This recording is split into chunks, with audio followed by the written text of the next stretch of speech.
masing-masing dibuka on kamera ya.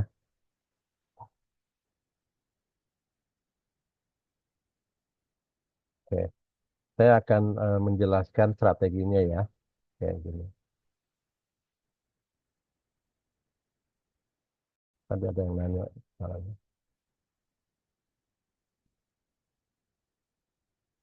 Kenapa saya ingin menggabungkan kelas A sama RKI ya? Karena mata kuliahnya sama, topiknya sama, dan saya juga ingin kalian kolaborasi ya gitu dalam satu kelas kan sama-sama satu jurusan dan satu angkatan hanya beda kelas gitu kan. Jadi kita silakan ini sementara saya kelas A dulu kelas RKI. Kalau misalnya kalian akan kompromi akan dibalik silakan. Tapi saya minta presentasi 20 menit. Kalau lebih 20 menit cut gitu. Langsung diskusi. Jadi tolong moderator bisa tegas mengatur waktu dan juga yang presentasi rata-rata kalian bikin PowerPoint 20 30-an. Cukup 20 menit. Jangan dibaca, tapi esensinya disampaikan. Karena sepintas pun orang audien bisa baca, tapi esensinya gitu ya, belajar. Oke. Kemudian nanti akan diskusi 30 menit. Silahkan moderator ngatur siapa yang nanya, klarifikasi, masukan. Kemudian kelas RKI setelah itu akan presentasi. Kemudian akan diskusi. Nah, agar smooth, jadi kelas A nanti ditanggapi oleh kelas A, kelas RKI oleh kelas RKI, oleh kelompok yang sudah paparan. Terakhir saya akan mengupas kedua kelompok ini diskusi dan apa namanya presentasi. Oke, sekarang kalian setuju nggak kelas A dulu atau mau dirubah kelas RKI dulu? Silakan. Ada tanggapan nggak? Halo, nggak apa-apa ya, gini ya. Nah, Oke. Bapak izin konfirmasi, Hmm. untuk yang presentasi ini yang 20 menit udah dua kelompok atau satu kelompok ya, Satu Bapak? kelompok. Baik. Makanya makanya lihat nih, ini kelas A, 20 menit satu kelompok langsung di kelas A akan diskusi ya gitu ya cara bacanya ya. Gitu ya, Maula ya. Oke, kemudian kelas RKI 20 menit gitu. Kalau 20 menit dua kelompok enggak gitu ya. Ya. Biar apa nanti kelas A moderatornya di kelas A, kelas B. Ini opsi yang pertama. Kalau di saya campur, nanti saya takut moderatornya puyeng gitu ya. Karena kan tidak mungkin tidak begitu familiar dengan teman-teman di kelas yang berbeda gitu. Jadi saya ingin yang lain bisa melihat pada waktu kelas A presentasi, kelas RKI lihat, RKI presiden ini. Nanti terakhir saya akan berikan respon, masukan dan sebagainya. Oke. Silakan kelas A. Siapa yang akan jadi moderator? Izin saya, Bapak. Oke, Pak Juwah ya. Presentasi siapa? Silakan Pak Juwah atur 20 menit ya. Kalau lewat 20 menit di-cut aja, nggak apa-apa. Moderator punya otoritas. Kalau enggak nanti kita panjang. Gitu. Oke. Ya, Begitu baik, juga yang Bapak. RKI. Oke, silakan. Saya ikutin. Ya, izin memulai apa untuk kelompok 5 bisa di-share screen dulu PPT-nya. Ya, Assalamualaikum warahmatullahi wabarakatuh. Salam sejahtera bagi kita semua. Kepada yang terhormat Pak Nana selaku dosen mata kuliah mata kuliah metodologi keperawatan pada hari ini dan teman-teman yang hadir. Sebelum memulai presentasi, perkenalkan saya Fazal selaku moderator yang akan memimpin presentasi hari ini pada kelompok 5 kelas A dengan judul variabel penelitian, definisi operasional dan skala pengukuran. Untuk nama anggotanya bisa di next slide, nama anggotanya ditampilkan. Yang untuk nama anggotanya ini ada Clarissa Putri Devira, Dea Wisma Linda, Muhammad Bintang, Ratu Fatima Prilita, dan Vanessa Amalia. Untuk penjelasan materi, kelompok diberikan waktu 20 menit, untuk kelompok dipersilakan. Pertama, pengertian variabel yaitu adalah penelitian segala sesuatu yang berbentuk apa saja yang ditetapkan oleh peneliti dan dipelajari sehingga diperoleh informasi tentang hal tersebut kemudian ditarik kesimpulannya menurut Sugiono. Next. Lalu di sini ada ciri-ciri variabel. Yang pertama itu ada variabel memiliki nilai yang bervariasi, yaitu dia membedakan satu objek dengan objek lain dalam satu populasi. Lalu variabel membedakan satu objek dari objek yang lainnya. Ini objek ini bisa menjadi anggota populasi karena itu memiliki suatu karakteristik yang sama. Lalu yang ketiga ada variabel harus bisa diukur, yaitu adanya hasil penelitian yang objektif, terukur, dan selalu terbuka untuk diuji. Next. Kemudian di sini ada jenis-jenis variabel, dilihat ada dari dua sudut. Yang pertama ada sudut peran dan sifat. Lalu yang pertama ada variabel dependen atau terpengaruh adalah variabel yang dijadikan sebagai faktor yang dipengaruhi oleh sebuah atau sejumlah variabel lain. Kemudian ada variabel independen, yaitu atau mempengaruhi. Variabel ini berperan memberi pengaruh pada variabel lain. Variabel independen itu dibagi menjadi dua, yaitu variabel prediktor utama dan kemudian variabel kontrol atau penguji. Next.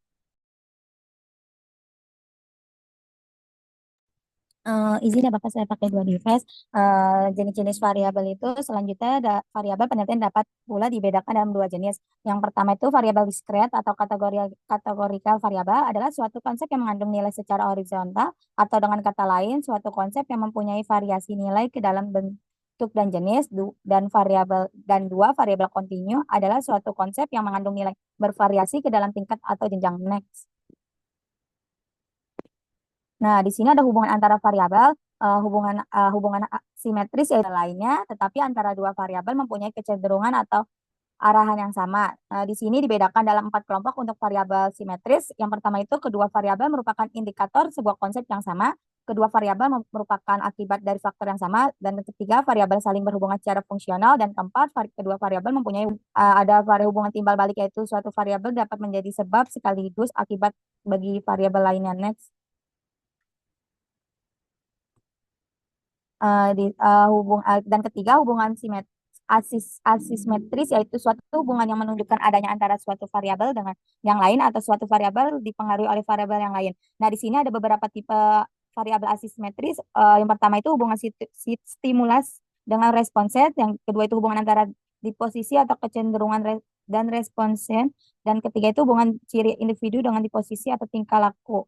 Dan keempat itu hubungan antara prekondisi yang perlu akibat tertentu. Dan yang kelima itu hubungan antara dua variabel secara immanent atau tetap ada. Dan yang keenam itu hubungan antara tujuan dan cara. Next.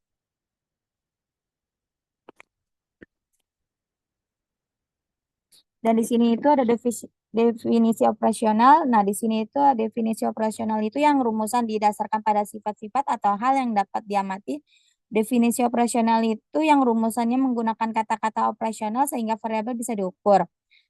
Definisi operasional variabel dalam penelitian itu merupakan hal yang sangat penting digunakan menghindari penyimpanan atau kesalahan pahaman pada saat pengumpulan data. Next.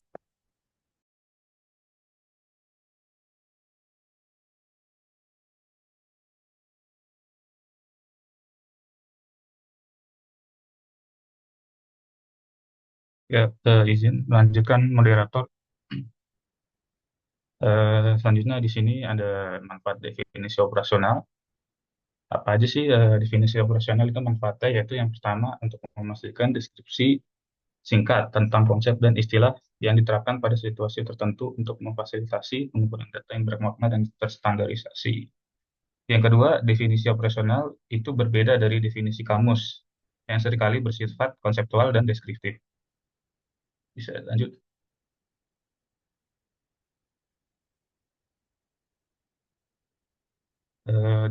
Di sini definisi operasional menyoroti dua hal penting tentang, yaitu yang pertama memberikan arti yang tepat pada kata yang diucapkan atau ditulis, membentuk bahasa umum antara dua orang atau lebih. Yang kedua mendefinisikan bagaimana istilah, kata atau frase digunakan ketika diterapkan dalam konteks tertentu. Dan ini menyarankan bahwa sebuah kata mungkin memiliki arti yang berbeda ketika digunakan dalam situasi yang berbeda.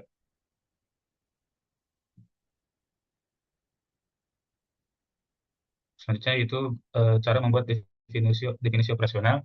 Di sini ada cara-caranya, yaitu yang pertama menentukan variabel penelitian terlebih dahulu, lalu yang kedua mencari definisi konseptual untuk tiap-tiap variabel tersebut, yang selanjutnya mengidentifikasi cara mengukur variabel, yang selanjutnya memilih cara untuk menggambarkan suatu variabel, dan yang terakhir yaitu menuliskan definisi operasional dalam bentuk narasi atau tabel.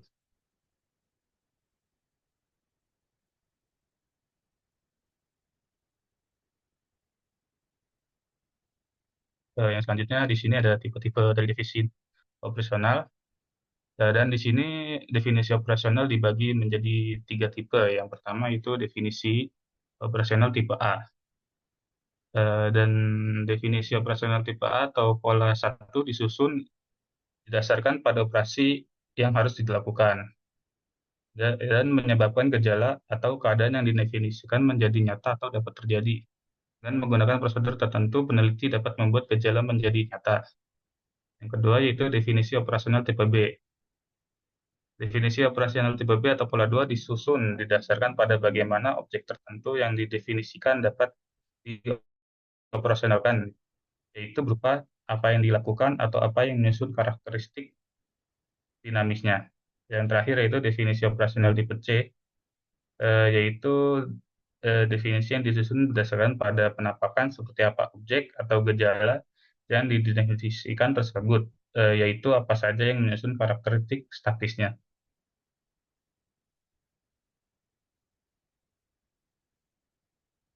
Ya, mungkin dari sini bisa dilihat contoh dari tabel definisi operasional di screen next.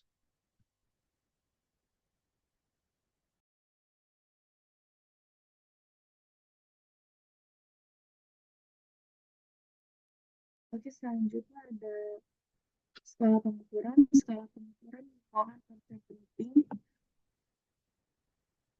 dalam penelitian dan statistik. Ia digunakan untuk mengukur variabel dengan penelitian. Menurut Profesor Saifuddin dan Lukmanul Hakim 2022, dalam statistik, skala pengukuran merupakan penentu dalam memilih metode atau rumus yang akan digunakan.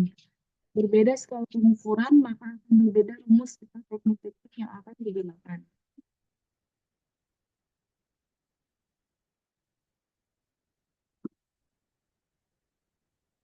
Skala pengukuran dalam penelitian termasuk dalam penelitian sosial. Ada 4 jenis skala pengukuran yang sering digunakan. Yang pertama ada skala nominal. Skala ini termasuk dalam pengukuran kualitatif dan merupakan yang paling sederhana di antara ketiga jenis lainnya. Tidak melakukan perhitungan berdasarkan angka karena ini sama sekali tidak memiliki signifikan kuantitatif. Contohnya, skala pengukuran nominal adalah jenis kelamin, lokasi geografis, warna rambut, dan sejenisnya.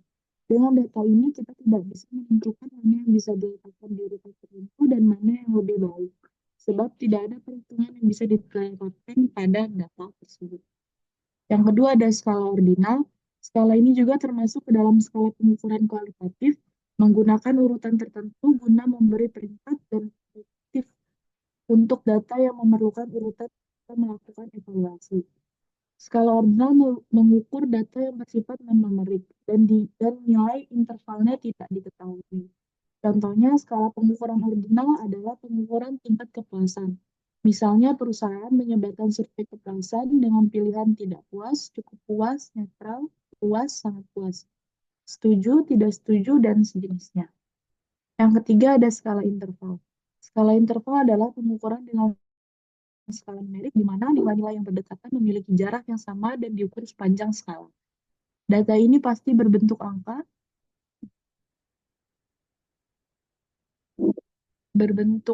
dan salah satu skala pengukuran kuantitatif dalam skala ini nilai O bersifat arbitrer, artinya suatu variabel tetap bisa diukur meskipun memiliki nilai negatif. Interval data juga bisa ditambah atau dikurangi, namun tidak dapat dibagi atau dikali.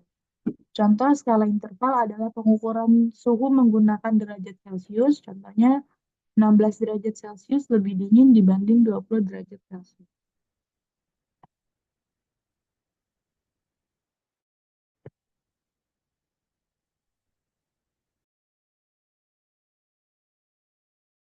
Selanjutnya ini ada skala rasio.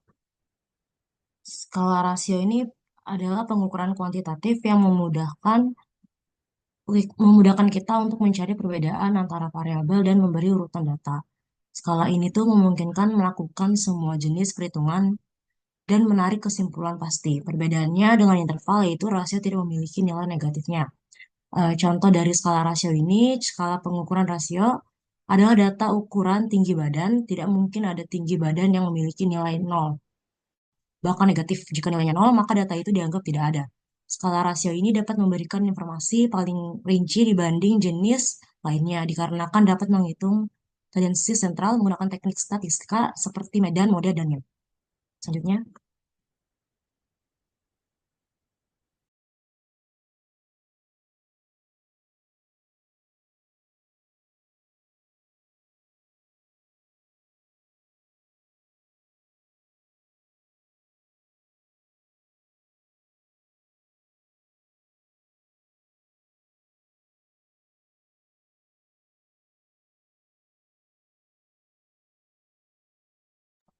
terima kasih, saya kembalikan ke moderator.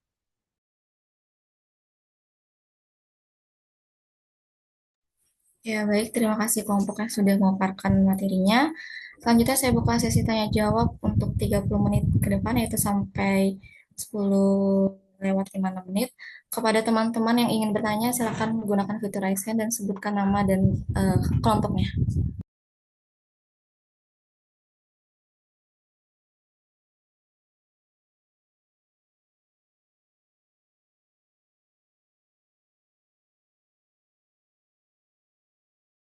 Ya, kepada Dimas, dipersilakan. Ya, izin masuk, Mut. Sebelumnya perkenalkan nama saya Dimas Pramudito, perwakilan dari kelompok 6. Izin bertanya kepada kelompok, yaitu bisa berikan contoh dari variabel yang bisa diukur nggak? Mungkin itu aja dari saya. Terima kasih. Baik, terima kasih Dimas. Untuk pertanyaannya bisa ditampung terlebih dahulu. Untuk Risma Pingkan, dipersilakan. Baik, apa suara saya terdengar, moderator? Ya, sudah terdengar. Baik, saya Rizky Pinkan dari kelompok 4. Saya izin bertanya, mengapa skala ukur penting dan harus ditetapkan oleh seorang peneliti dalam penelitiannya? Ya, baik. Untuk pertanyaannya bisa ditampung terlebih dahulu. Untuk Novia Stianingsih, bisa dilatarkan pertanyaannya. Ya, baik, Mod. Terima kasih sebelumnya. Saya Novia Stensi, perwakilan dari kelompok 1 yang bertanya kepada kelompok. Skala ukur ini kan penting. Nah, kenapa sih dan harus ditetapkan oleh seseorang peneliti dalam penelitian? Terima kasih. Ya, baik. Untuk Farda Damayanti, dipersilakan. Baik, terima kasih moderator. Saya Farda dari kelompok 3. Izin tanya, kalau di PPT terdapat definisi operasional tipe A, B, C. Nah, apa saja contoh masing-masing definisi operasional dari tipe A, B, dan C? Mohon dijelaskan kelompok. Terima kasih. Ya, baik. Selanjutnya untuk Adelia Junia Safitri, dipersilakan. Izin bertanya kepada kelompok. Pertanyaan saya, apakah semua variabel penelitian itu harus dibuat definisi operasionalnya? Terima kasih. Ya, terima kasih Adel. Untuk Salsabila, dipersilakan. Ini izin masuk. Perkenalkan, nama saya Salsabila dari kelompok 8. Izin bertanya kepada kelompok. Boleh tolong dijelaskan contoh dari variabel yang membedakan objek satu dengan yang lainnya? Terima kasih. Ya, baik. Untuk teman-teman, apakah ada yang ingin bertanya kembali? Mungkin sambil menunggu pertanyaan selanjutnya kepada kelompok yang sudah ada jawabannya, bisa langsung dijawab saja kelompok.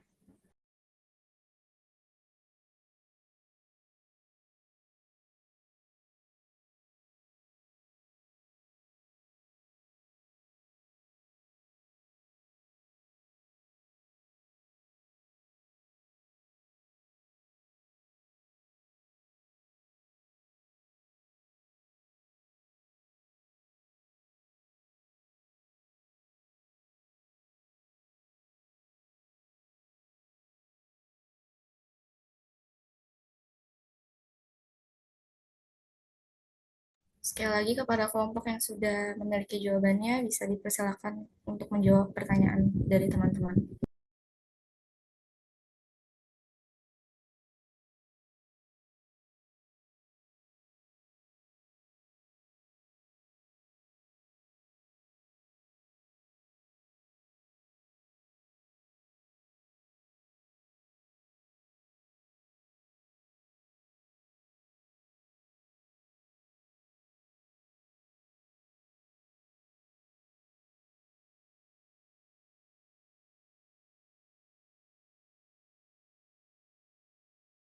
Ya, untuk Ratu dipersilahkan.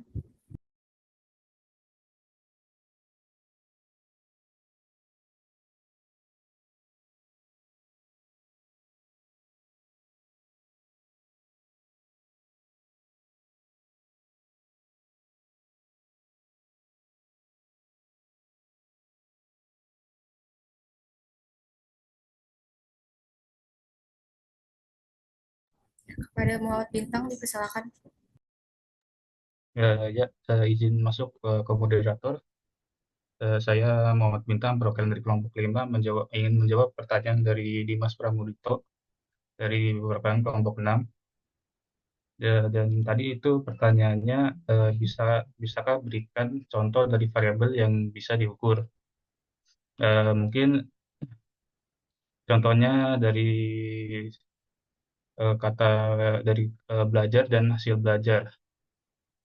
Yang belajar bukan itu adalah konsep, dan hasil belajar adalah variabel. Dan itu juga merupakan variabel yang diukur melalui indikator. Lalu yang kedua itu variabel yang dinilai berdasarkan skala, yaitu dari mahasiswa dan jumlah mahasiswa. Mahasiswa merupakan konsep dan jumlah mahasiswa merupakan variabel. Mungkin itu saja jawaban yang bisa saya berikan. Apakah menjawab, Dimas? Ya, terima kasih. Ya, baik. Terima kasih untuk jawabannya. Masih ada beberapa pertanyaan lagi untuk kelompok. Bisa dipersilakan menjawab. Silakan. Ingin menjawab pertanyaan dari Caca.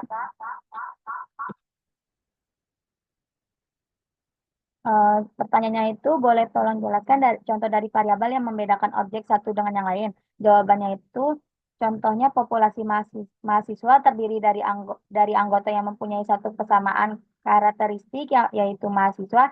Selain dari kesamaan tersebut, di antara mahasiswa tersebut memiliki perbedaan dalam hal usia, agama, jenis kelamin, motivasi belajar, cara belajar, presentasi, temperal, pekerjaan orang tua, bakat, kecerdasan, dan sebagainya. Perbedaannya tersebut merupakan variabel dikarenakan memiliki sifat membedakan di antara objek yang ada di dalam populasi mahasiswa tersebut.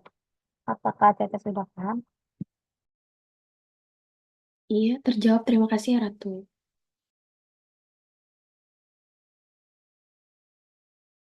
Ya, baik. Terima kasih kelompok. Eh, ada beberapa pertanyaan lagi. Untuk kelompok bisa dijawab pertanyaannya. Ya, untuk Vanessa dipersilakan. Ya, izin masuk, izin menjawab pertanyaan dari Adele dari kelompok 2. Pertanyaannya itu, apakah semua variabel penelitian itu harus dibuat definisi operasionalnya? Ya, dapat dikatakan bahwa suatu definisi ini berdasarkan karakteristik yang mengenai hal yang dapat diobservasi, sehingga dapat menunjukkan apa yang harus dilakukan oleh peneliti dalam menguji hipotesis atau menjawab pertanyaan. Definisi operasional sendiri ini dapat menentukan, menilai, atau mengukur suatu variabel yang akan digunakan untuk penelitian. Selain itu, hal tersebut juga dapat menjadi panduan bagi peneliti untuk mengukur, menentukan, atau menilai suatu variabel tersebut dengan cara merumuskan kata-kata yang bersifat operasional. Apakah ada sudah menjawab? Baik, Vanessa sudah terjawab. Terima kasih.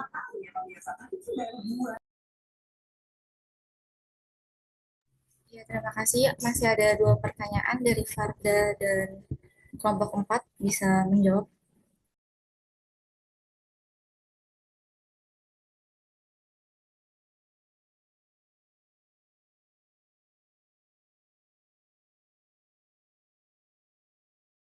Ya, kepada Clarissa dipersilakan. Baik, moderator, izin menjawab pertanyaan dari kelompok 7. Tadi di pertanyaannya berikan contoh dari variabel memiliki nilai yang bervariasi. Contohnya itu dari suatu populasi yang tinggal di suatu daerah tertentu, jenis pekerjaan atau profesi bukanlah merupakan variabel jika seluruh orang dalam populasi itu mempunyai profesi atau pekerjaan yang sama. Jadi kalau profesi atau pekerjaan yang sama, itu nggak bisa disebut sebagai variabel yang bervariasi. Tapi kalau misalkan profesi dan pekerjaan yang berbeda, itu bisa disebut sebagai variabel yang memiliki nilai bervariasi. Untuk pertanyaan dari kelompok 4 tadi sudah dijawab oleh Vanessa. Vanessa, pertanyaannya sama dengan kelompok 1. Apakah sudah terjawab kelompok 7?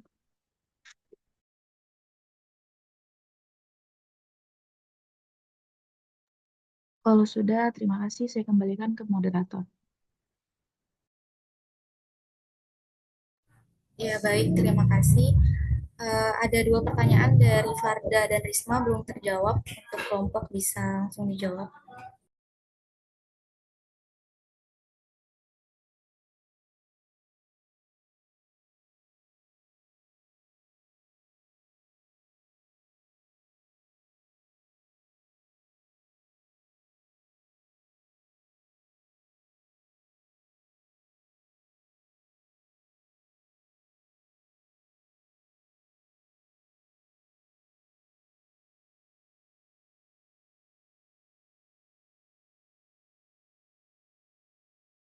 Izin masuk moderator.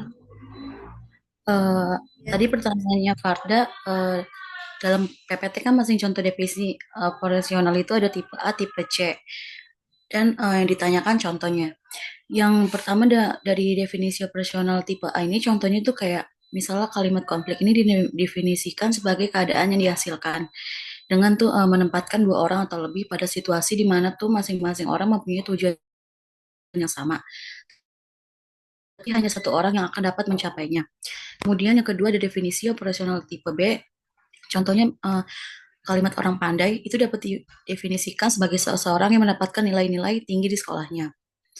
Lalu yang ketiga definisi operasional tipe C itu contohnya kayak orang pandai dapat didefinisikan sebagai orang yang mempunyai ingatan kuat, menguasai beberapa bahasa asing, kemudian kemampuan berpikir baik, sistematis, dan mempunyai kemampuan menghitung secara cepat. Apakah sudah terjawab, Farda?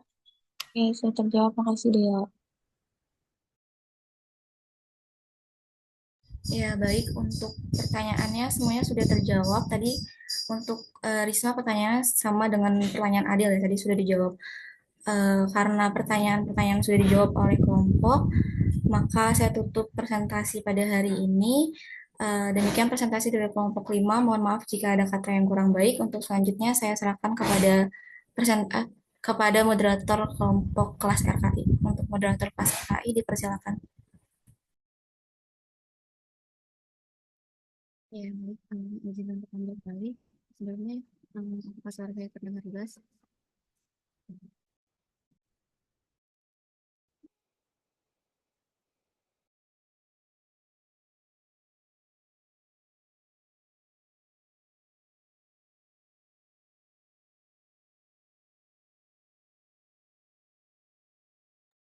Ya, baik. Assalamualaikum warahmatullahi wabarakatuh. Selamat pagi kepada rekan-rekan sekalian dan kepada Bapak Nanda Mulyana selaku dosen kita pada hari ini. Di sini saya Kak Fitri Mutia akan membimbing kelompok untuk melakukan presentasi mengenai komponen penelitian. Untuk waktu presentasi dimulai selama 20 menit, lalu ntar dilanjutkan sesi tanya jawab selama 5-15 menit. Bisa di next. Di sini untuk anggota kelompoknya ada 5 anggota. Yang pertama ada Moya Barida Salim, ada Nasya Fauzia Zahra, ada Nawasa Putri, Rehana Fadilah Putri, dan ada Rena Syahrani Devi. Selanjutnya dipersilakan kepada kelompok untuk memaparkan materinya. Terima kasih.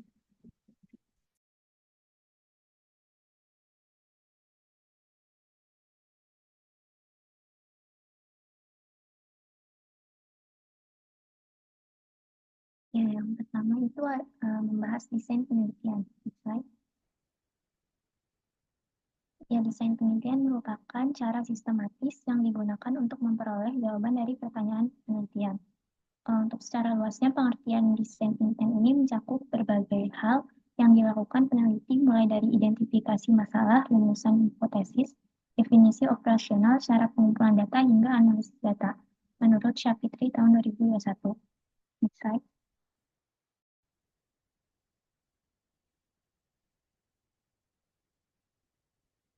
Untuk metode penelitian itu dibagi menjadi dua. Yang pertama, penelitian kuantitatif, dan yang kedua itu penelitian kualitatif. Untuk penelitian kuantitatif merupakan penelitian yang dilakukan untuk menjawab pertanyaan penelitian dengan perolehan data hasil penelitian yang berupa angka-angka serta analisis menggunakan metode statistika. Sedangkan untuk penelitian kualitatif itu penelitian yang menghasilkan penemuan tanpa menggunakan prosedur statistik dan menghasilkan data deskriptif yang berupa ucapan atau tulisan dan perilaku orang-orang yang diamati. Next slide. Untuk klasifikasi desain penelitian kuantitatif itu ada dua. Yang pertama itu desain penelitian observasional, yang kedua desain penelitian eksperimen. Untuk desain penelitian observasional dibagi lagi menjadi dua, penelitian deskriptif dan penelitian analitik, dan desain penelitian eksperimen dibagi menjadi dua, itu eksperimen dan kuasi eksperimen. Untuk penjelasan pembagian selanjutnya akan dijelaskan di next slide. Untuk desain penelitian observasional itu adalah penelitian yang dilakukan dengan mengamati suatu fenomena ataupun kejadian tanpa melakukan intervensi apapun. Penelitian observasional terbagi menjadi dua, yaitu penelitian deskriptif dan analitik. Untuk penelitian deskriptif itu di sini akan menggambarkan fenomena dalam suatu populasi tertentu. Untuk penelitian deskriptif dibagi menjadi 4, yaitu survei rumah tangga, survei analisis jabatan, survei morbiditas, dan survei pendapat umum. Contohnya untuk survei rumah tangga itu yang dilakukan kepada keluarga atau kepala rumah tangga. Contohnya tentang survei family folder atau kepuasan keluarga tentang BPJS. Untuk analisis jabatan itu contohnya gambaran kinerja petugas serta medis dilihat dari faktor internal dan eksternal. Untuk survei morbiditas yang survei untuk mengetahui prevalensi kejadian suatu penyakit itu contohnya laporan 10 besar penyakit di rumah sakit atau puskesmas. Dan untuk survei pendapat umum yaitu contohnya mengetahui kepuasan pasien terhadap pelayanan pendaftaran rawat jalan. Slide.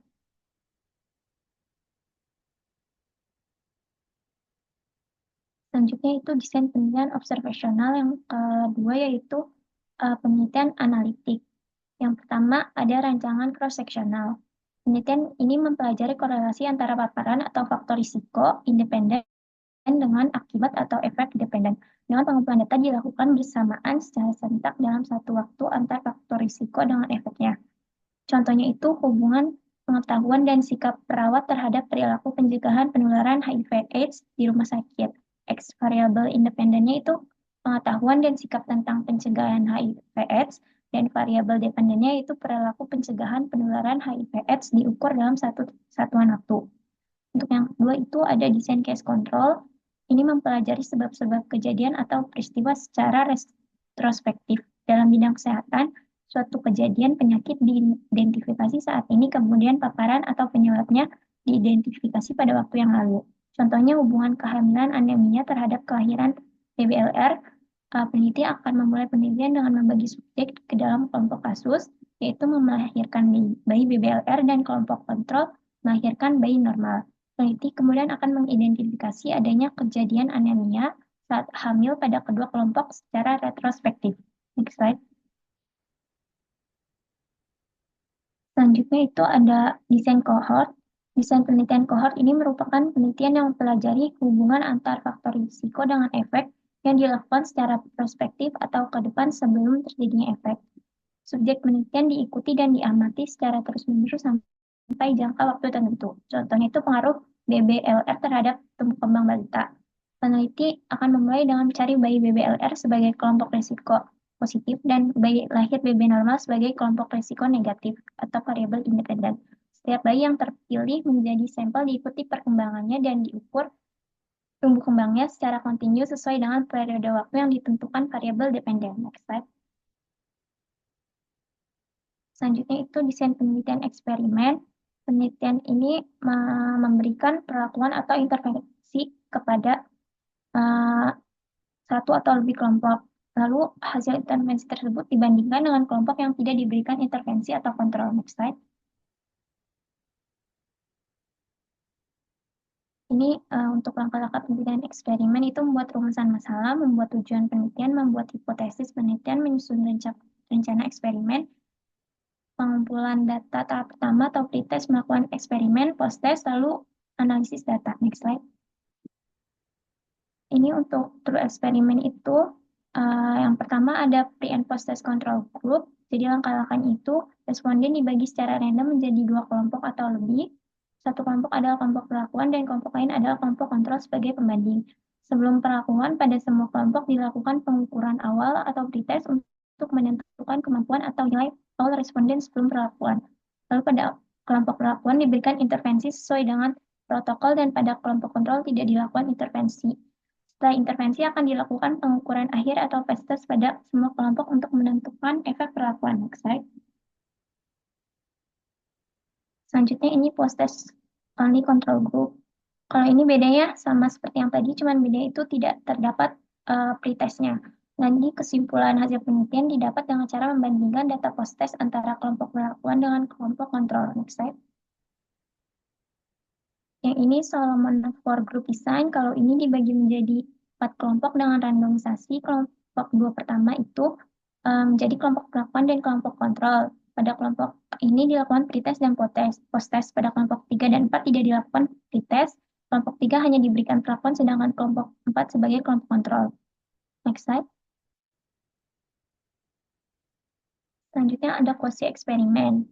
Ini pretest and post-test non-equivalent control group. Ini hampir sama dengan desain pretest and post-test control group, perbedaan hanya terdapat pada randomisasi. Next slide. Ini post-test only non-equivalent control group. Ini juga hampir sama dengan desain post-test only control group. Perbedaannya hanya pada randomisasi juga. Next slide. Ini pre and post-test without control. Kalau di sini tidak ada kelompok kontrol, jadi peneliti hanya melakukan intervensi pada satu kelompok tanpa pembanding. Next slide. Nah, ini untuk menentukan desain penelitian yang ingin digunakan, bisa mengikuti skema ini. Next slide. Untuk penelitian kualitatif itu dibagi menjadi 5. Yang pertama ada etnografi, yaitu studi deskriptif mengenai kebudayaan dan masyarakat. Kedua, studi kasus, yaitu penelitian intensif menggunakan berbagai sumber bukti terhadap suatu entitas tunggal yang dibatasi oleh ruang dan waktu. Yang ketiga, grounded theory, yaitu penelitian yang fokus pada rangkaian peristiwa, tindakan, dan aktivitas individu. Yang keempat, fenomenologi, yaitu bertujuan untuk memberikan gambaran yang akurat dari fenomena yang dipelajari. Etnometodologi itu upaya yang menunjukkan bagaimana masyarakat di suatu kelompok atau budaya menggunakan dan menata lingkungannya. Next slide.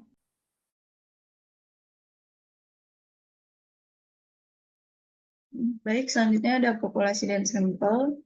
Yang pertama, populasi itu merupakan keseluruhan objek atau subjek penelitian, sedangkan kalau sampel itu merupakan sebagian atau wakil yang memiliki karakteristik representasi dari populasi.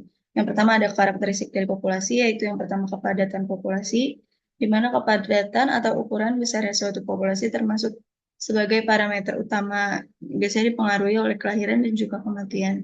Selanjutnya itu ada sebaran. Sebaran itu dipengaruhi oleh sebaran suatu objek tertentu, misalnya kondisi iklim, cuaca, struktur, dan umur objek tertentu. Terdapat juga dispersi, yaitu suatu sebaran individu intrapopulasi. Selanjutnya ada karakteristik dari sampling. Yang pertama itu ada akurasi. Akurasi ini menunjukkan seberapa dekat hasil dari sampel dengan hasil yang sebenarnya dari populasi. Jika sampel diambil dengan benar, hasilnya akan mendekati hasil yang akan didapat jika seluruh populasi diukur. Selanjutnya itu ada presisi. Presisi ini mengacu pada seberapa konsisten hasil dari sampel saat diukur berulang kali. Semakin tinggi presisi, semakin mirip hasil sampel satu dengan yang lainnya, dan semakin besar kemungkinan sampel tersebut mencerminkan populasi yang baik. Boleh di next. Teman-teman, penelitian ini kan bertujuan untuk menemukan jawaban atas pertanyaan-pertanyaan melalui prosedur dari ilmiah. Dalam penelitian ini, salah satu bagian terpenting itu ada populasi. Kenapa penting? Yaitu dia sebagai sumber informasi untuk menggali informasikan. Selanjutnya, populasi penelitian ini merujuk pada keseluruhan kelompok atau kategori individu, objek, atau unit yang menjadi subjek penelitian dan yang hasilnya ingin digeneralisasikan oleh peneliti. Oleh karena itu, populasi dapat didefinisikan oleh sejumlah karakteristik dalam jumlah kelompok yang digunakan para ahli statistik untuk menarik kesimpulan tentang subjek penelitian. Boleh di next. Selanjutnya, secara umum populasi dapat diklasifikasikan dalam 3 jenis. Yang pertama itu ada populasi berdasarkan jumlahnya. Populasi yang pertama itu ada populasi terbatas, yaitu populasi sumber data yang jelas batas-batasannya secara kuantitatif, karena memiliki karakteristik yang terbatas. Selanjutnya ada populasi tak terbatas, yaitu sumber data yang tidak dapat ditentukan batasannya, sehingga tidak dapat dinyatakan dalam bentuk jumlah secara kuantitatif. Yang kedua itu ada populasi berdasarkan sifatnya. Yang pertama itu ada populasi homogen, yaitu populasi yang unsurnya memiliki sifat yang sama sehingga tidak perlu dipersoalkan jumlahnya secara kuantitatif. Yang kedua ada populasi heterogen, yaitu populasi yang dalam unsurnya terdapat sifat variasi sehingga ada batasan baik secara kuantitatif maupun secara kualitatif. Selanjutnya ada populasi berdasarkan perbedaan lainnya. Yang pertama ada populasi target, yaitu populasi ditentukan sesuai dengan yang tertera dalam masalah penelitian. Populasi target ini mengacu pada seluruh kelompok individu atau objek yang telah ditentukan sesuai dengan permasalahan penelitian untuk menggeneralisasikan kesimpulan. Selanjutnya itu ada populasi survei, yaitu populasi yang terliput di dalam penelitian yang sedang dilaksanakan. Populasi ini adalah bagian dari populasi target dan juga dikenal sebagai populasi penelitian. Boleh di next.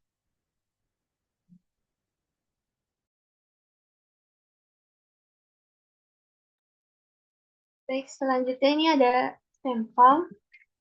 Sampel ini merupakan bagian dari populasi yang dipilih untuk diambil dan diteliti dalam sebuah penelitian. Nah, sampel ini dipilih dari populasi untuk diteliti dalam sebuah penelitian oleh seorang peneliti. Dan menurut Sunarto pada tahun 1987, sampel ini merupakan bagian dari populasi yang dipilih dengan cara tertentu untuk mewakili keseluruhan kelompok populasi. Nah, sampel ini juga harus representatif karena hasil penelitiannya ini yang akan digunakan untuk membuat kesimpulan tentang populasi secara keseluruhan. Selanjutnya di sini ada sampling. Sampling itu adalah proses memilih individu atau elemen tertentu dari populasi untuk dijadikan sampel. Nah, menurut Supranto pada tahun 1992, sampling ini adalah metode pengumpulan data atau penelitian yang hanya melibatkan elemen-elemen sampel atau sebagian dari elemen populasi untuk diteliti. Jadi, bedanya sampel dan sampling itu, sampel itu bagian dari populasi. Nah, sampling ini proses dari memilih sampel dari populasi itu. Nah, sampling ini dibagi juga menjadi 2 metode. Yang pertama ada random sampling atau probability sampling, dan yang kedua yaitu non-random sampling. Di sini ada yang pertama random sampling ya. Jadi random sampling ini merupakan prosedur pemilihan sampel yang secara acak yang dimana setiap anggota populasinya ini memiliki peluang yang sama untuk diambil sebagai sampel. Selanjutnya 3 langkah yang ya. Untuk presentasinya 5 menit lagi ya. Terima kasih. Baik, selanjutnya ini ada metode sampling yang kedua yaitu non-random sampling atau non-probability sampling. Jadi sampling ini merupakan metode pengambilan secara acak yang dimana tidak setiap anggota populasi memiliki peluang yang sama untuk terpilih sebagai sampel.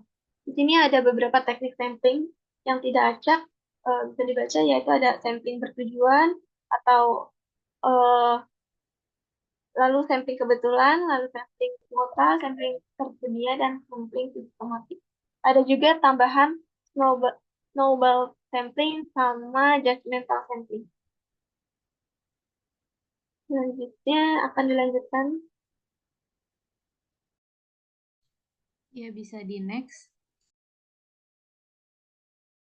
Iya, jadi kalau variabel penelitian itu adalah suatu karakteristik, atribut individu ataupun objek yang kita teliti, yang dijadikan pengumpulan data dan kemudian ditarik kesimpulannya. Nah, ini ada ciri variabel penelitian itu memiliki variasi nilai. Jadi setiap variabel yang kita teliti itu punya nilai yang berbeda-beda karena itu pengumpulan data itu bisa banyak. Lalu dapat diukur variabel penelitian itu harus dapat diukur entah itu dari rasio ataupun interval. Jadi harus jelas pengukurannya seperti apa. Lalu relevan dan jelas. Jadi relevan di sini harus sesuai dengan rumusan dan tujuan masalah.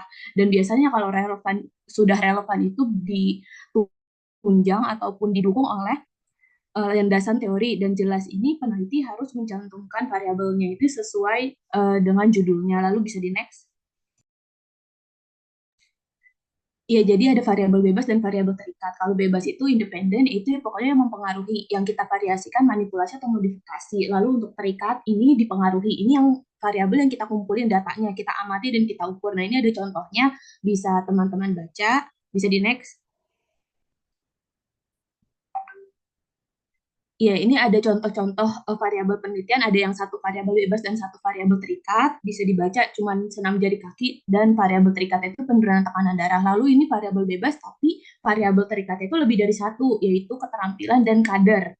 Keterampilan dan pengetahuan, mohon maaf, lalu bisa dilanjutkan. Ini ada variabel bebasnya itu lebih dari satu, jadi ada konsumsi tablet Fe dan vitamin C, tapi variabel terikatnya cuma satu aja, yaitu kadar Hb pada ibu hamil. Bisa di next.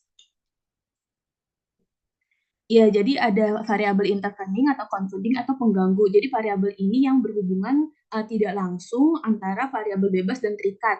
Nah, ini bisa dilihat bagannya, ini ada variabel bebasnya penyuluhan dan variabel terikat itu perilaku ibu terhadap imunisasi pada bayi. Nah, karena kita mau meneliti tentang efektivitas penyuluhan pada perilaku ibu, jadi kita biasanya nanya nih ke ibunya, ibu tahu imunisasi ini dari penyuluhan yang kita bawakan atau dari sosial media atau dari siaran radio atau iklan TV dan koran atau majalah. Bisa di next.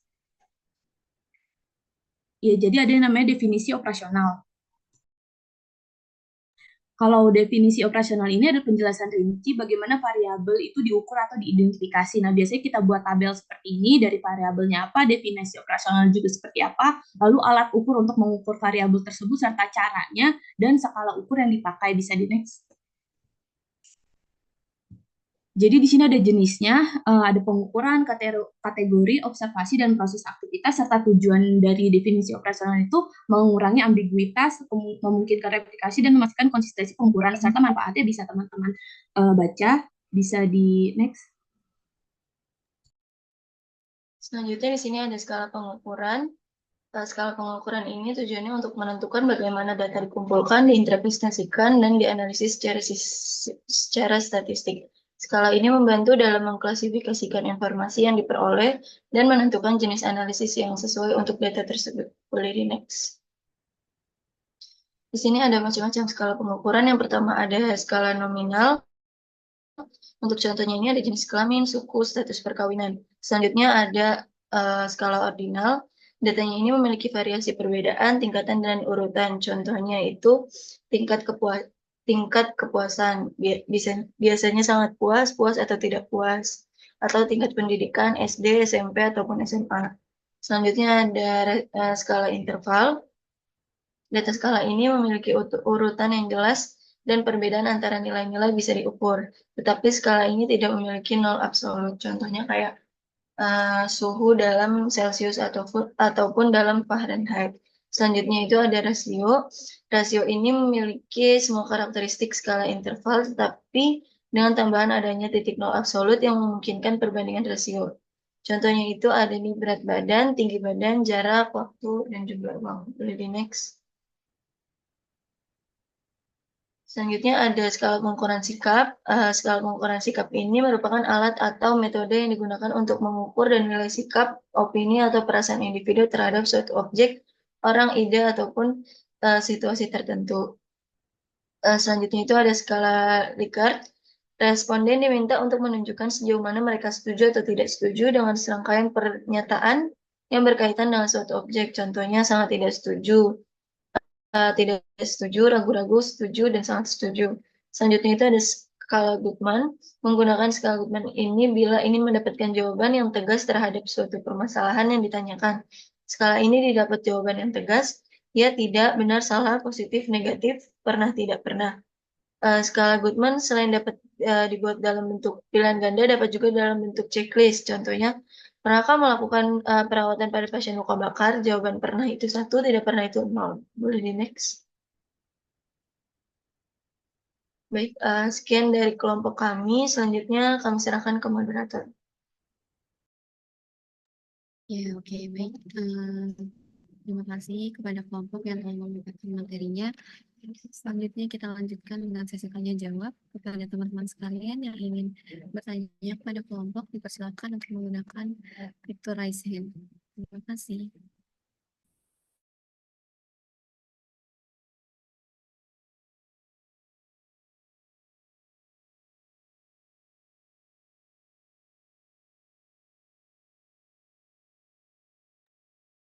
Ya, baik, kepada Risti Diana dipersilakan untuk menyalakan mikrofonnya. Baik, saya izin bertanya kepada kelompok RKI.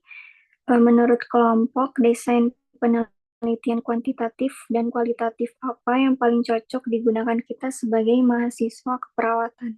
Terima kasih. Ya, baik, terima kasih kepada Risti atas pertanyaannya. Selanjutnya kita lanjutkan ke pertanyaan berikutnya.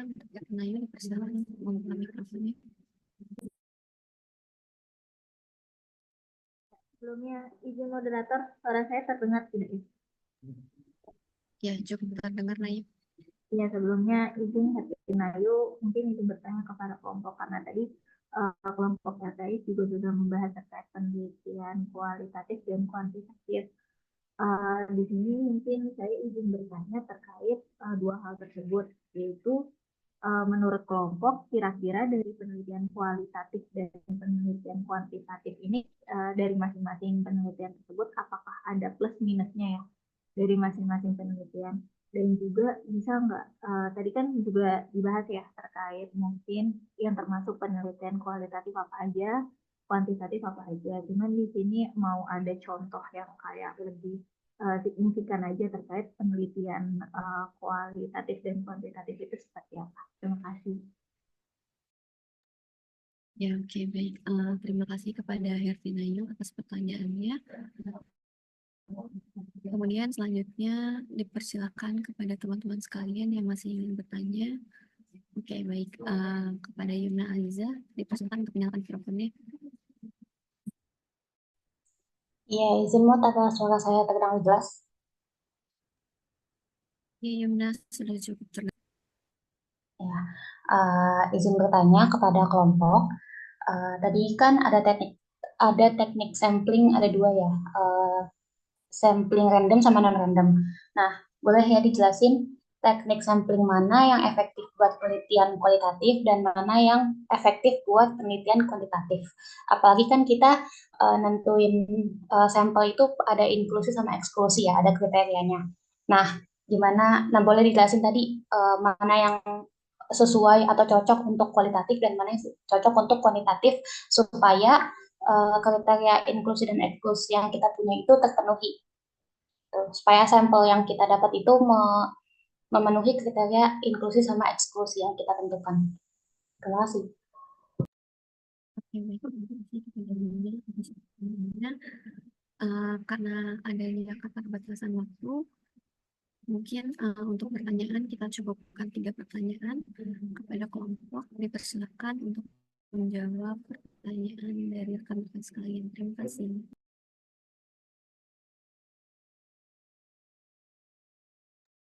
Izin masuk, Nur.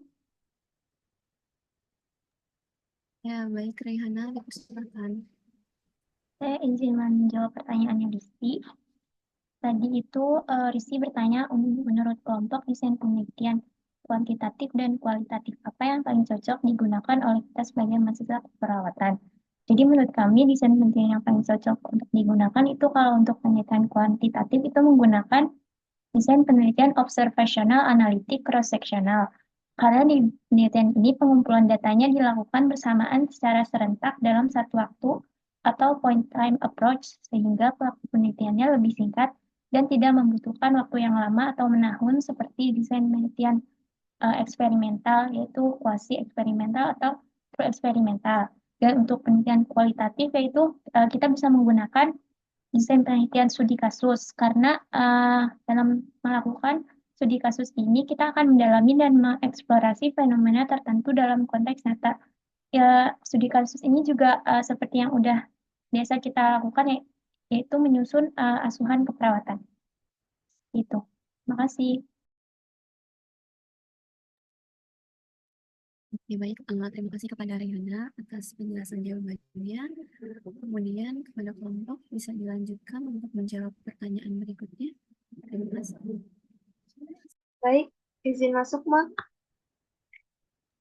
Ya, Riana, dipersilakan.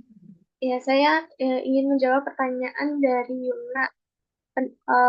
Teknik sampling mana yang cocok dan sesuai dengan kriteria inklusi dan eksklusinya. Jadi untuk penelitian kualitatif itu biasanya menggunakan purposive sampling atau sampling yang bertujuan. Jadi sampling purposive ini sesuai dengan inklusi dan eksklusinya itu karena peneliti itu bisa memilih subjek yang memenuhi kriterianya, jadi bisa dipilih sama penelitinya. Lalu untuk penelitian kualitatif juga bisa menggunakan snowball sampling, yaitu tekniknya ini bisa membantu untuk menjangkau subjek yang memenuhi kriteria. Jadi penelitiannya ini dimulai dari beberapa responden, lalu responden yang pertama ini bisa dimintain untuk merekomendasikan orang lain juga yang sesuai dengan kriteria samplingnya. Lalu untuk penelitian kuantitatif, ini biasanya menggunakan simple random sampling atau sampling acak yang sederhana. Jadi maksudnya itu, jadi setiap anggota populasinya ini memiliki peluang yang sama untuk dipilih sebagai sampel. Jadi cocok untuk penelitian kuantitatif. Lalu ada juga stratified sampling atau sampling bertingkat. Jadi cocok untuk kuantitatif ini karena penelitian ini penelitian jenis kuantitatif ini ingin memastikan bahwa sekelompok tertentu ini dapat mewakili populasi secara proporsional. Jadi kesimpulannya itu kalau untuk penelitian kualitatif itu menggunakan purposive sampling dan snowball sampling. Lalu untuk penelitian kuantitatif itu bisa menggunakan simple random sampling dan stratified sampling. Semoga terjawab, Ina. Ya, terima kasih Rena atas penjelasan jawabannya. Kemudian tinggal satu pertanyaan lagi yang terjawab. Mungkin kepada kelompok bisa dilanjutkan untuk menjawab pertanyaan berikutnya. Terima kasih.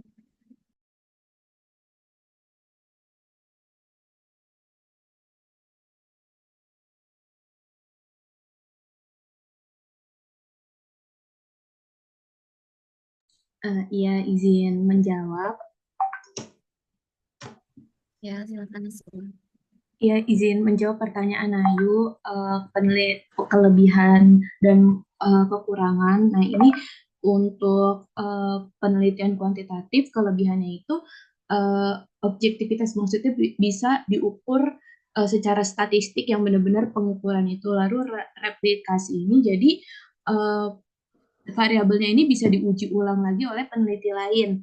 Nah, untuk yang ketiga itu efisiensi waktu. Jadi pengumpulan datanya itu lebih sering, itu lebih cepat dan dilakukan dalam skala besar. Lalu untuk untuk kekurangannya itu ada keterbatasan konteks. Jadi untuk penelitian kuantitatif ini kadang itu tidak selalu bisa untuk meneliti konteks yang spesifik. Lalu untuk kekurangannya lagi itu kurang mendalam, jadi tidak memberikan pemahaman mendalam tentang pengalaman atau perspektif seseorang atau variabel tersebut.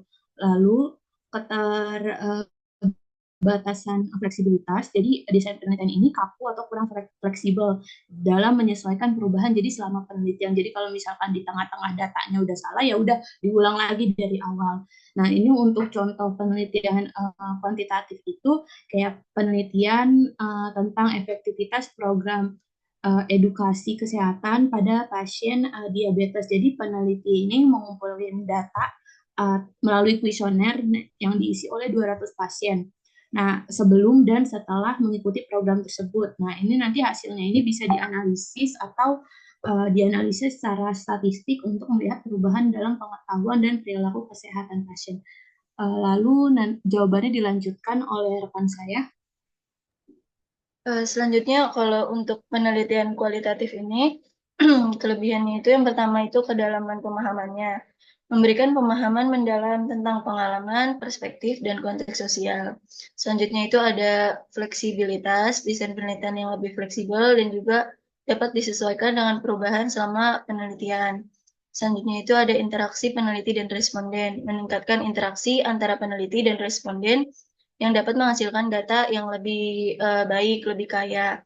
Selanjutnya itu ada kekurangannya itu subjektivitas, data yang dihasilkan bersifat subjektif dan tergantung pada interpretasi penelitinya. Selanjutnya itu ada generalisasi terbatas, hasil penelitian sulit untuk digeneralisasikan ke populasi yang lebih luas. Selanjutnya ada waktu dan biaya, pengumpulan dan analisis data kualitatif sering memerlukan waktu dan biaya yang lebih besar. Untuk contoh penelitian kualitatif itu, misalnya studi kasus tentang pengalaman perawat dalam menangani pasien dengan penyakit terminal. Peneliti melakukan wawancara mendalam dengan 10 perawat untuk memahami tentang tantangan emosional dan strategi coping yang mereka gunakan dalam situasi tersebut. Seperti itu, Ertinayu, apakah sudah terjawab? Iya, izin sudah cukup terjawab. Terima kasih banyak, kelompok.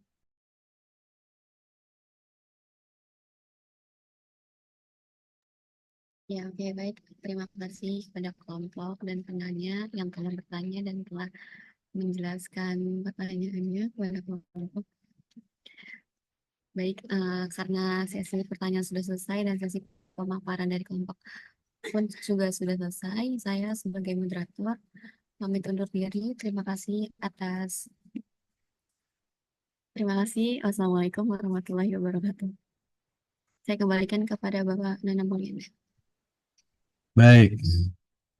Terima kasih kasih aplaus untuk teman-teman kelas A dan RKI ya. Saya pikir bagus saling melengkapi ya, baik kelompok RKI maupun kelas A gitu ya. Cuma satu koreksi nih, kelas A desain penelitiannya nggak muncul tadi ya. Paujah, Pajwah tadi yang desain penelitiannya belum muncul ya, gitu ya. Iya, Bapak. Ya, gitu ya. Oke. Baik, saya akan mengulas karena sudah cukup komprehensif. Apalagi tadi terakhir kelompok RKI dilengkapi dengan desain penelitian. Saya hanya ingin memperkuat ya. Oke.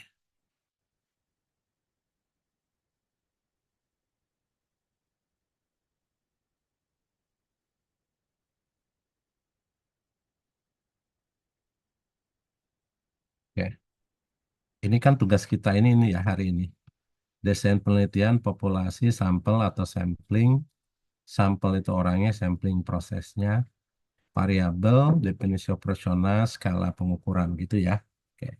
Nah, tadi kelompok A bisa dilengkapi ya biar nilainya bagus ya. Desain penelitian susulin ke lengkapi. Oke. Nah, desain penelitian tadi disampaikan ya. Nah, ini kerangka yang kuantitatif nih ya. Tadi udah dijelaskan ya oleh teman-teman RKI. Ntar ya saya pakai ini ya biar kayak ini.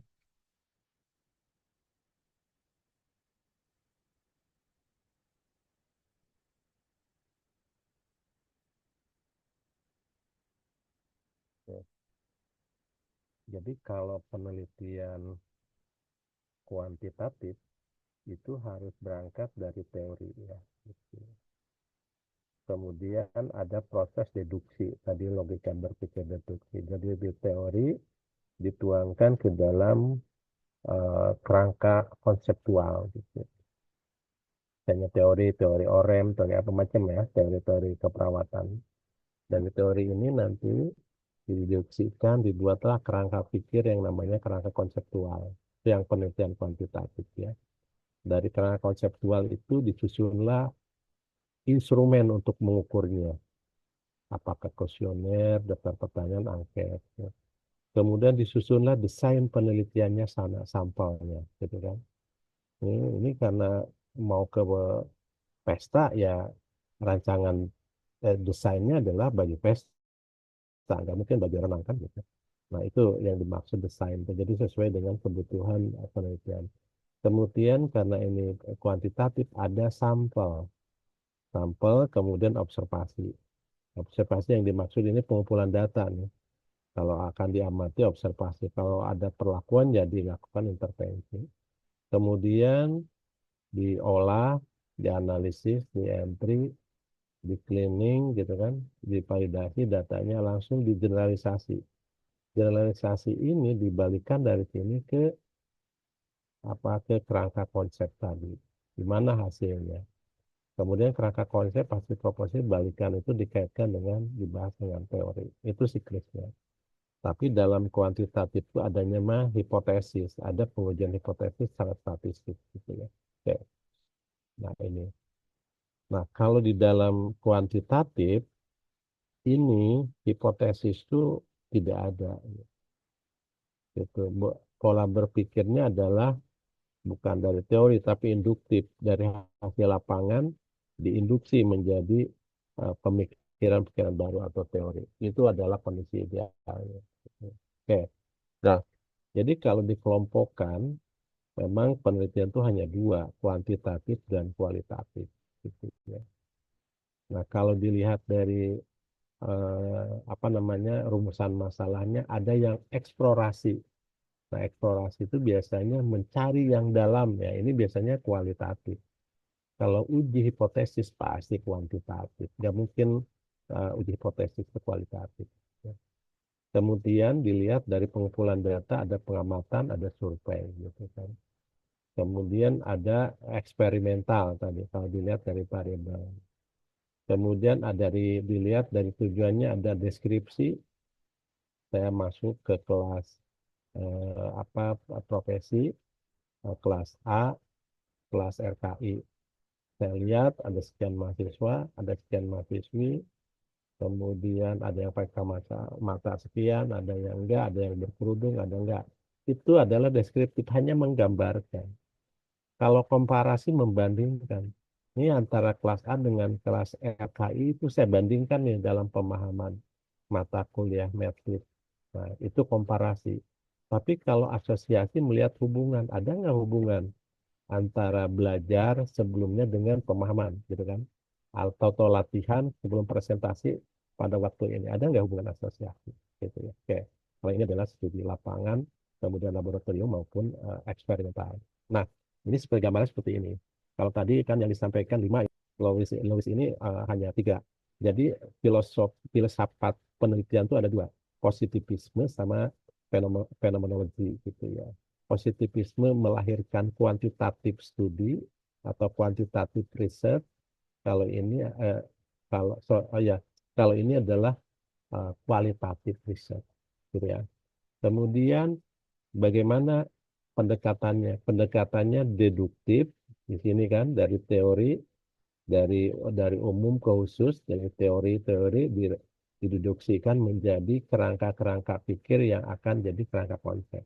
Kalau di sini induktif, dari temuan lapangan ditarik menjadi pemikiran-pemikiran konsep-konsep baru. Gitu.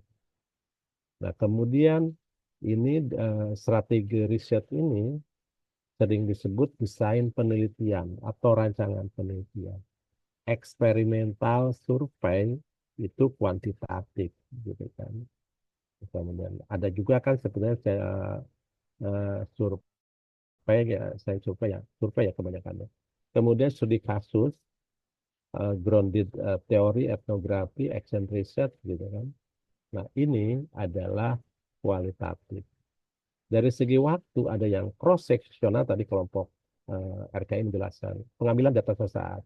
Jadi kalau kita datang melihat mengukur bagaimana kondisi kesehatan ibu hamil pada saat ini, kemudian ditanya pengetahuan sikapnya itu adalah sesaat. Jadi antara variable dependent dan independent dikumpulkan pada yang saat yang sama. Kalau longitudinal lain, longitudinal itu adalah ke depan utamanya. Walaupun ada retrospektif ke belakang, itu lebih banyak ke depan. Apakah eh, apakah misalnya kita ingin melihat misalnya paparan asap rokok terhadap apa ya paru ya, misalnya kanker paru. Nah, kita mulainya dari yang merokok diikutin 1 tahun, 2 tahun, 3 tahun, 10 tahun baru CA. Nah, penelitiannya 10 tahun udah selesai gitu kan, longitudinal gitu ya. Nah, kalau yang cross-seksional atau case studi kasus apa case control, kita cari kejadiannya pada waktu sekarang. Mana yang CA paru gitu kan. Kita lihat ke belakang, dia terkena paparan rokok atau enggak, gitu kan, dan faktor-faktor risiko lain yang menyebabkan CA paru gitu. Oke. Kemudian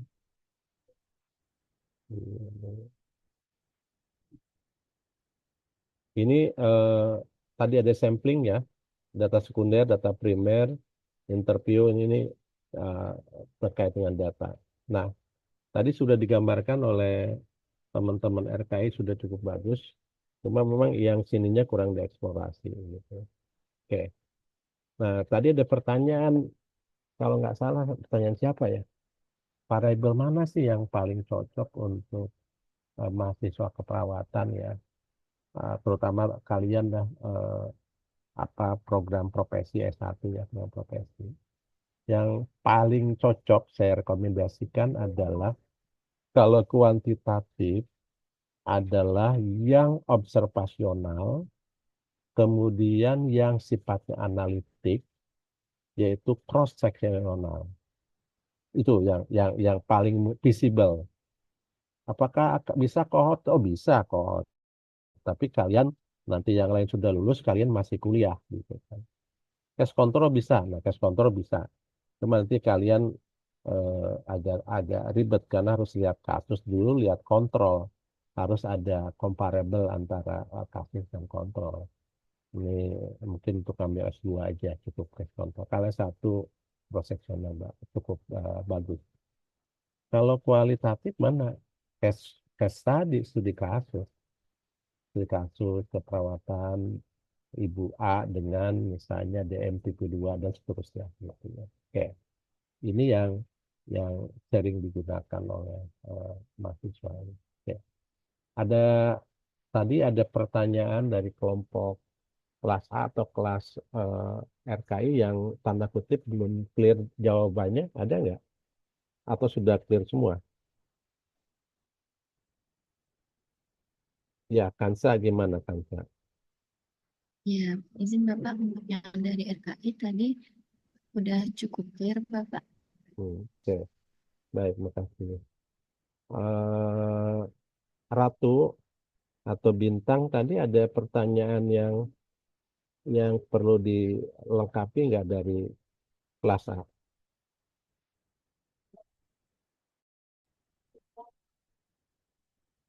Allah semua tadi. Fitri ada tadi atau Yani kenapa Izin nggak? jawab, Pak. Gimana? Gimana Putri? Sudah cukup dijawab semua, Pak. Oke, baik. Baik, saya lanjutkan. Terima kasih ya. Saya harap banyak karena kata kuncinya di sini nih. Kata kuncinya adalah di metodologi.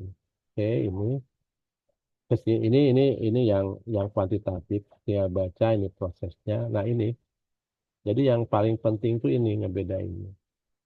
Kalau Anda akan mengukur, nih saya tanya, nih,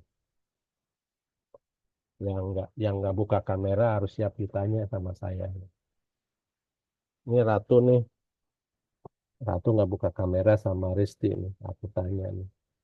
Ratu kalau akan kamu datang misalnya ke Ratu ada nggak Ada di ruangan ini nggak atau hanya namanya doang?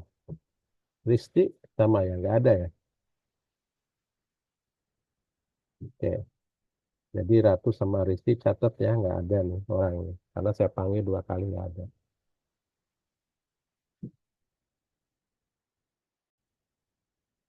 Vini ada nggak Vini? Atau Winda? Nggak ada ya? Halo Pak, maaf izin. Kenapa kamu nggak buka kamera? Saya Winda Pak. Oh ya, kenapa kamu nggak buka kamera Winda? Saya buka kamera Pak, apakah muka saya tidak terlihat Pak? Iya, kalau di saya gelap Winda, makanya saya tanya kamu. Mohon maaf ya Pak, Ya, seperti terkendala. oke. Buka ya. Eh, salah satu saya kenapa saya cek satu-satu. Izin Bapak Ratu hadir. Ya, tapi kamu kemana tadi kameranya? Biasakan ya, nak. Saya ngasih tahu kalian karena saya empati. Kalian sama dengan anak-anak saya yang paling kecil gitu ya. Jadi kalian harus harus apa ya, sigap ya gitu. Itu kalau ada rapat ini nanti saya takut kebiasaan-kebiasaan yang nggak bagus itu melekat. Saya nggak mau kalian pintar tapi nggak direkrut karena kalian nggak dianggap nggak respon gitu. Penting itu ya, gitu ya. Selain pintar, attitude, model mental juga penting gitu ya. Apalagi kalian adalah tenaga-tenaga profesional keperawatan yang sangat dibutuhkan masyarakat ya. Tolong ya, ke depan bukan hanya mata kuliah saya aja, mata kuliah yang lain pun sama.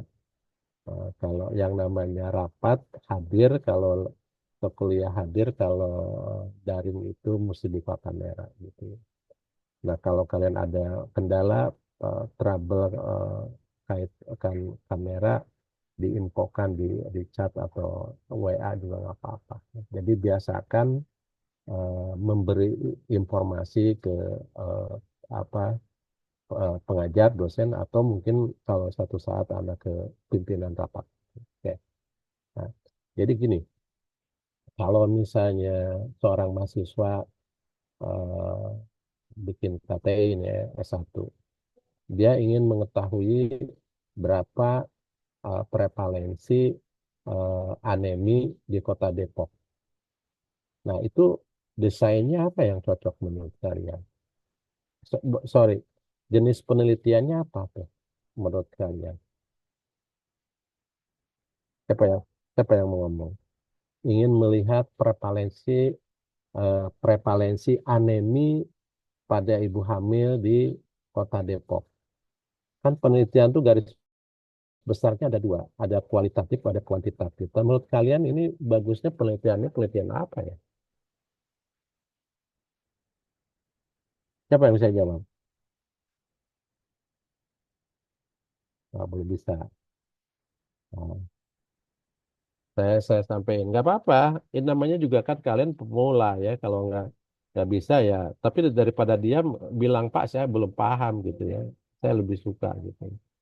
Oke, nih tolong perhatikan. Kalau kita akan melihat mengukur kejadian berapa banyak gitu kan, berapa besar gitu kan, itu adalah pasti akan menggunakan kuantitatif. Prevalensi pasti ada angka kan, benar nggak? Ada angka berapa prevalensinya dan ada presentasi dan sebagainya. Tapi kalau pertanyaannya, mengapa di Kota Depok angka stunting tinggi? Itu masuk ke mana? Siapa yang bisa jawab? Kualitatif, Pak. Nah, kenapa kamu bilang kualitatif? Kalau tidak salah di kualitatif itu bentuknya sebagai jabaran dan juga mungkin kayak penjelasan lebih rinci selanjutnya, Iya, Pak, terkait iya, mengapa gitu. iya. Jadi kalau kualitatif itu pertanyaannya pasti dengan mengapa, bagaimana, dan itu tidak perlu angka-angka, tapi butuh mengeksplorasi apa data-data itu dalam bentuk naratif, bukan data angka-angka gitu ya. Itu pentingnya. Oke. Saya ingin nanya, ingin latihan ke kalian nih. Seorang peneliti ingin melihat hubungan antara anemi dengan BBLR. Itu penelitiannya apa yang cocok ya?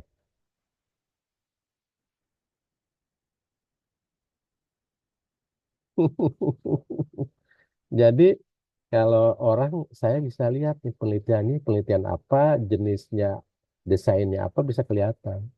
Kalau melihat hubungan, pasti itu kuantitatif,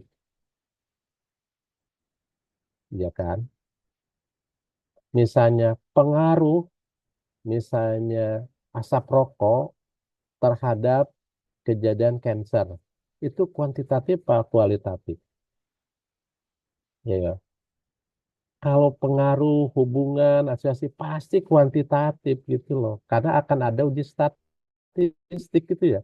Jadi sebetulnya dari judul itu kalian kalau nyusun, kalau kalian misalnya apa asuhan keperawatan ibu A dengan ibu E dengan ini pasti itu case study gitu kan, gitu kan bisa kelihatan kan, gitu ya. Kalau misalnya saya ingin melihat misalnya bagaimana respon respon terhadap kecemasan misalnya faktor karakteristik itu pasti kuantitatif gitu kan gitu gitu ya. Jadi bisa dilihat gitu. Oke, ada lagi yang ingin ditanyakan nggak yang masih kalian belum paham? Mudah-mudahan ya. Oke, saya nanya nih, saya masuk lagi nggak di kelas kalian? Aku suka lupa masalahnya, bukan suka lupa ya. Karena saya ada 20 kelas saya harus masuk di semester ini. Jadi saya kadang-kadang suka ketukar-tukar gitu loh. Nah, tolong si Pen ingetin saya ya.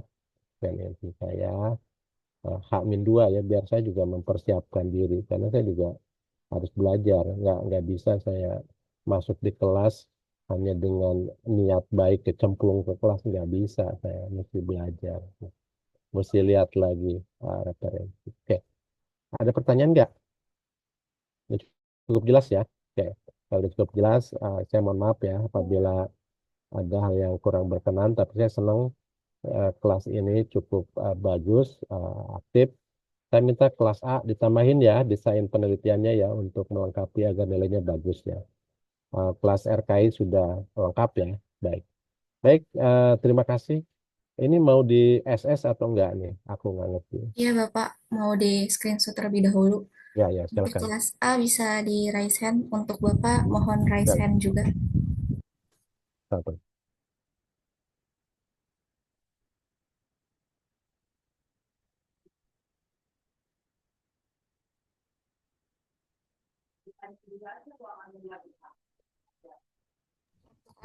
Kelas A sudah bisa dilanjut kelas RKI.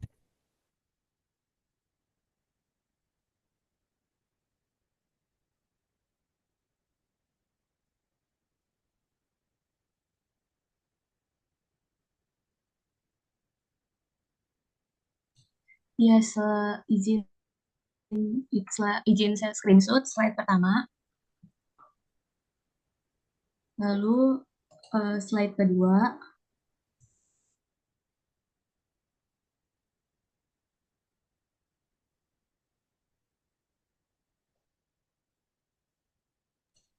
ya sudah selesai. Oke, baik. Terima kasih. Sukses ya kelas A sama RKI ya. Assalamualaikum Bapak. warahmatullahi wabarakatuh. Selamat siang. Bapak.